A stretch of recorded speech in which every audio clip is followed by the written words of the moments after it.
Mai te mātauranga ki te hā kinekina no te rangi nei I tīmata ai te wāhanga rai ki te rai o te whakataetae heke waihuka o te ao I Rotorua. Ahakoa te matatau o ngā kapa o Aotearoa ki te awa o Kaituna. Kua mārama rātau I nae nei me harā rātau e eke ai ki te taumata whakaihu waka o te ao.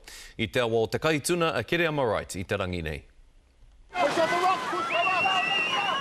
Rai ki te rai, mo te he mo tonu atu. It was one of the toughest battles I've had in all World Champs, actually. It was really good. Koia te hua o tā ngā tāne o Aotearoa, turaki ia Czech Republic I te heke ngā tuatahi, kātahi ka tūtaki ngā toa o mua ia Brazil. Nā te kaha o te hoariri, I turaki nā a Aotearoa, I te whiringa whānui.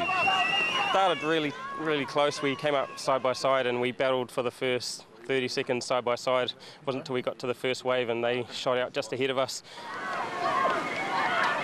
I tahuna hoki e ngā wāhine te riri, ahakoa I mua a kānata I te tīmatanga o te reihi tuatahi, ka papa tū mai Aotearoa.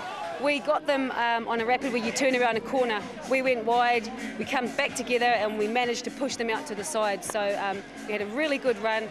Nā tērā matatau, me te upoko pakaru hoki, I turaki na hoki e rātau a Czech Republic. Me ara wā ke kawhai wāhi atu ki te whiringa toa, I tēnei wā tonu. Second run we were spot on, so we had to fine-tune a couple of details about our start and then we nailed it in our second run, so it's really good that we're progressively getting better. Rātau ko ngā tāne pakeke, ko ngā wāhine pakeke hoki I whai wāhi atu ki ngā whiringa toa, o tā te kapa tāne matua I tēnei wā, he aro ki te wahanga tuatoru a pōpō. We are pretty good at the slalom, we're pretty confident there, so hopefully we can show our strength and pull out a good one, get 300 points.